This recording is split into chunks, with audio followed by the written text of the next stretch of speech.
Whenever I see a rabbit referenced in a black film, I immediately become the Leonardo DiCaprio meme because the rabbit has such a particular meaning across the African diaspora.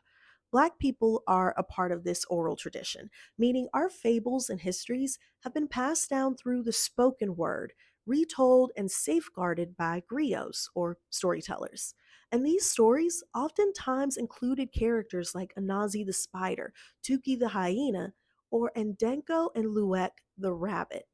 These characters were tricksters who used their wiles to outsmart predators, and the stories about them were passed down from generation to generation. These stories would even survive the horrors of the Middle Passage, the seasoning process in the Caribbean, and profound language barriers. For hundreds of years, Africans, free and enslaved alike, shared these stories amongst themselves and to a few outsiders. Outsiders like Joel Chandler Harris, a white interloper who was born illegitimate to a poor single mother in Georgia.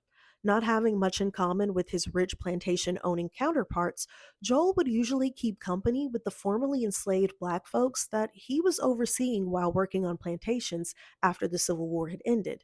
And Joel was usually around at dinner time when these black folks would gather around a fire and tell stories about Burr Rabbit. Joel was so enthralled by these stories that later, when he worked at the Atlanta Journal Constitution, he figured that other white people would like them too. And they did. Soon he began to transcribe these stories, and eventually he would publish his own version of them in 1881. Now, let's be clear. Chandler's version of the Burr Rabbit stories aren't 100% ripoffs. I mean, he made some additions, like the Uncle Remus character, which is a kindly, gentle, older, formerly enslaved black man, not to be confused with Uncle Ruckus. And his version of AAVE, which was just his attempt at replicating what he had heard, is all his own. Oh, and Chandler's decision to use the character Burr Fox as an allegory for the dangers of freedom, well, only Chandler could have come up with that. Chandler's Uncle Remus character and his Burr Rabbit stories were major hits. In total, he would go on to publish almost 200 Burr Rabbit stories, all of them stolen. And the character Burr Rabbit would later be shown in Disney's controversial Song of the South movie, as well as be the source of inspiration for a host of other famous characters.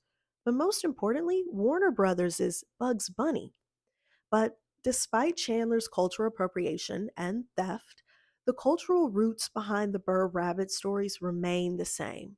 So, whenever I see a rabbit, or even a hyena or a spider in a black film, I point and get excited because I know that despite all the efforts to separate us from where we came from, we have maintained and retained all these pieces of our identity and culture.